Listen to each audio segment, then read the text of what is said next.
My niece snatched my son's new phone right out of his hands during Sunday dinner at my parents' house.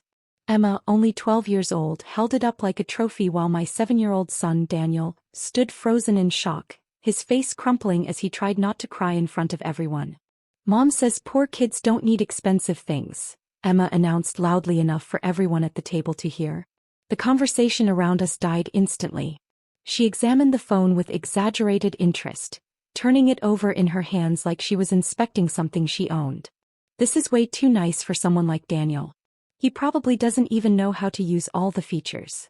My sister Jennifer laughed from across the table, not even bothering to correct her daughter. She's not wrong, honestly. Your kids do seem to have too much lately. She took a sip of wine, her rings catching the light, designer labels visible on everything she wore. Especially considering your situation.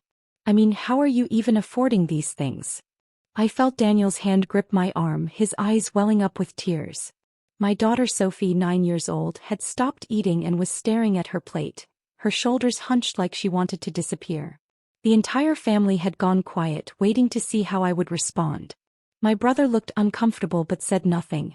My parents exchanged glances but stayed silent. Emma, please give Daniel his phone back, I said calmly, keeping my voice level. Why? Jennifer interjected before Emma could respond. Maybe it's a good lesson for him.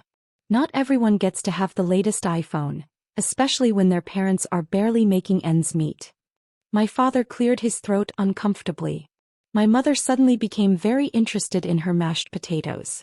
No one defended me. No one questioned Jennifer's assessment of my financial situation. I had been paying Jennifer's mortgage for 3 years. Every month, without fail, $2,000 transferred from my account to hers on the first of the month. He didn't know. She thought our late grandmother's trust fund was still somehow covering it. Some magical account that never ran dry.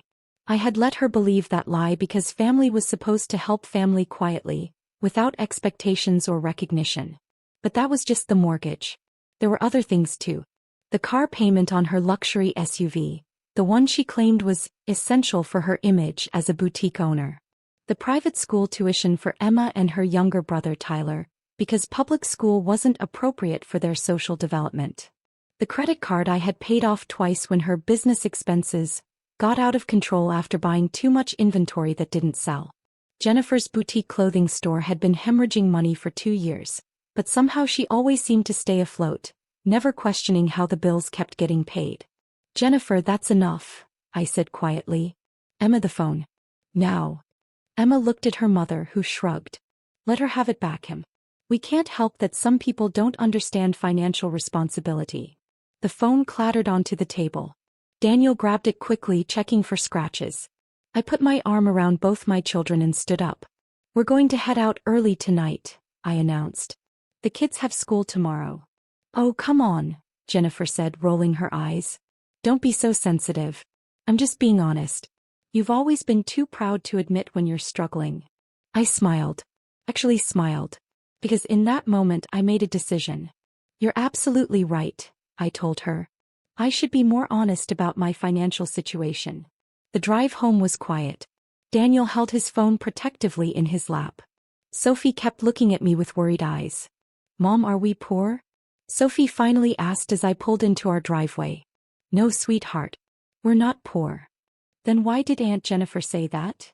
I parked the car and turned to face both of them. Sometimes people don't know the whole story. But that's going to change soon. That night, after the kids were in bed, I sat at my kitchen table with my laptop and my phone. I opened my banking app and looked at the scheduled transfers. There were 5 of them, all going to Jennifer or accounts in her name. Mortgage, $2,000 monthly. Car payment, $650 monthly. Private school tuition, $1,500 monthly. Store lease, $2,800 monthly. Emergency fund, $500 monthly. $7,450 every single month for 3 years. That was $268,200. Over $250,000. I had been able to do it because my small software company had been acquired by a larger tech firm 2 years ago. I had stayed on as a senior director and my salary was comfortable. Very comfortable. But I had never told my family about the acquisition or my position. I drove a modest car, lived in a normal house, and dressed simply. Old habits from growing up without much money. Jennifer, on the other hand, had married a man from a wealthy family. When he left her 4 years ago, she got the house but not the lifestyle money. Her boutique was supposed to be her fresh start, her independence. Instead, it became a money pit that she refused to close because of pride. I clicked on each transfer and selected Cancel Recurring Payment. Then I drafted an email to my bank's private client services. Please cancel all scheduled transfers to Jennifer Morrison accounts effective immediately. No exceptions, no extensions. Confirmed. I hit send at 11:42 on Sunday night. Monday morning arrived with texts from Jennifer. Casual ones. A funny meme. A complaint about Emma's math homework. Nothing unusual. Tuesday, the first mortgage payment bounced. Jennifer wouldn't know yet. Those notifications took a few days. Wednesday, I took the kids to their favorite pizza place after school. Daniel had been quiet since Sunday, still hurt by Emma's words. I ordered extra breadsticks and let them get dessert. Can I ask you something? Daniel said, picking at his pizza crust. Always. Why doesn't Aunt Jennifer like us? Sophie looked up, waiting for my answer. It's complicated, buddy. Sometimes adults have problems that have nothing to do with kids, but kids get caught in the middle anyway. That's not fair, Sophie said firmly. No, I agreed. It's not. Thursday morning, my phone rang. Jennifer. I let it go to voicemail. She called again. Then texted. Call me. Important. I waited until my lunch break to call back. Finally, Jennifer snapped when she answered. Do you know what just happened? The mortgage company called. They said my payment didn't go through. The trust fund account apparently doesn't exist. Do you know anything about this? What trust fund account? I asked, keeping my voice neutral. Grandma's trust. The one that's been paying my mortgage since Mark left. Jennifer, Grandma's trust fund was divided between us 4 years ago. You got $40,000. You spent it on the store's initial inventory. Silence. Long, heavy silence. That's not possible, she said finally. The mortgage has been paid automatically for years. Then maybe you should check your bank statements and see where the money's actually been coming from. What are you talking about? I'm talking about being honest about financial situations. Like you said I should be on Sunday. I could hear her breathing change. What did you do? I stopped being poor, I said simply. And I stopped making you rich. Check your accounts, Jennifer. All of them. The car payment bounced too. And the school tuition. And your store lease. You. Her voice went up an octave. You've been paying my mortgage? And your car. And Emma and Tyler's school. And your boutique rent. And your emergency fund. $7,450 a month for 3 years. That's not, you can't afford. I couldn't afford it, I corrected. If I was barely making ends meet like you told everyone. But I'm not poor, Jennifer. I never was. I just let you think I was because it seemed easier than explaining where my money actually came from. Your software company, she said slowly. The acquisition. Oh my God, that was real. I had mentioned it once 2 years ago at a family dinner. Jennifer had laughed and said I was exaggerating, that small companies like mine didn't get acquired for real money. Everyone had agreed with her. I hadn't brought it up again. Very real, I confirmed. Real enough to pay your bills for 3 years while you insulted my children and told everyone I was struggling. I didn't mean. Emma was just being a kid. Emma was repeating what you told her. That poor kids don't need expensive things, that my kids have too much, that I don't understand financial responsibility. I'll talk to her. I'll make her apologize. The damage is done, Jennifer. And the money is stopped. All of it. Permanently. You can't do this. The mortgage is due in 5 days. The school payment already bounced. My store lease. Not my problem anymore. Mom and Dad will never forgive you for this. Abandoning family. Actually laughed. Abandoning family? I spent $268,000 keeping your life afloat while you mocked my children. That's not abandonment. That's 3 years of quiet sacrifice that you mistook for weakness. 200. She couldn't finish the sentence. $268,200. I have the bank statements. Every transfer, every payment, every time I covered your emergencies. All documented. I need that money, she said, and her voice had changed. The superiority was gone. My credit cards are maxed. The store isn't profitable. I can't lose the house. Then maybe it's time to make some changes. Sell the store. Downsize the house. Switch the kids to public school. You know, all the things you assumed I was already doing because I was supposedly so poor. This is cruel. No, I said firmly. Cruel is teaching your daughter that some children deserve less because of their economic status. Cruel is publicly humiliating your nephew over a phone. Cruel is letting your entire family believe I'm failing while you live off my success. I'm not being cruel. I'm being honest.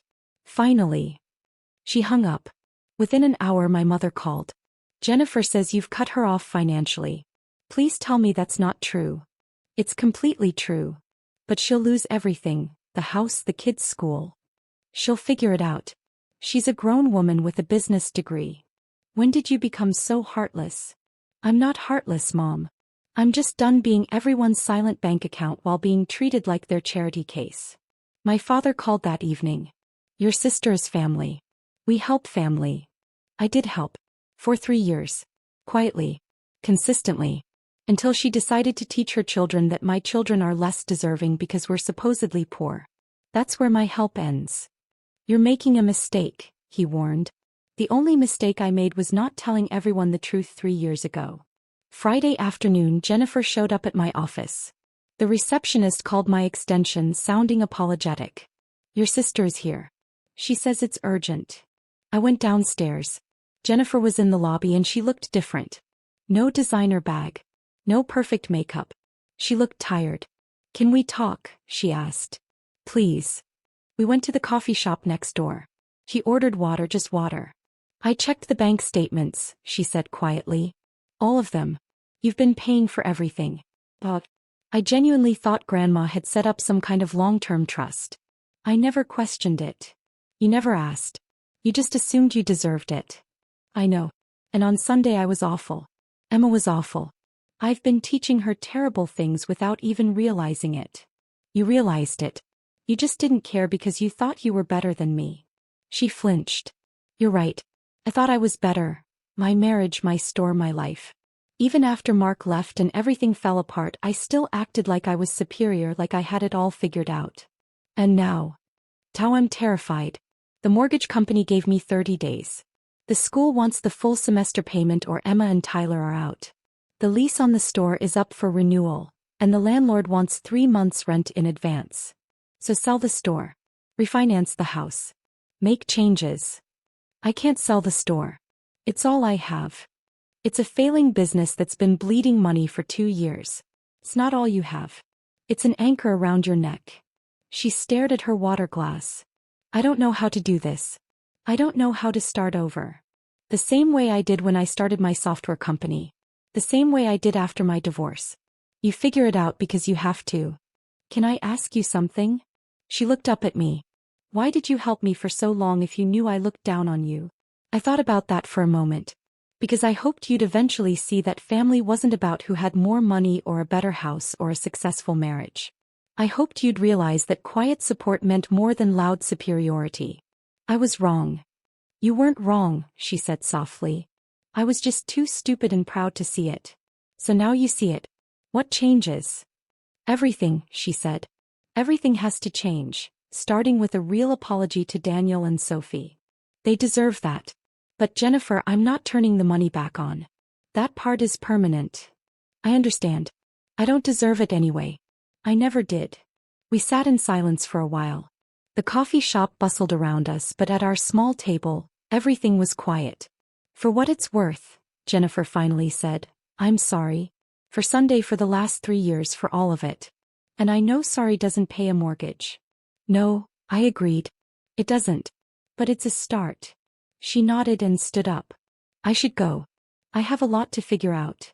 I watched her leave, walking to her expensive SUV that she wouldn't be able to afford much longer. My phone buzzed with a text from Daniel. Is Aunt Jennifer still mad at us? I typed back quickly. No, buddy. Everything's going to be okay. And for the first time in 3 years, I actually believed that was true.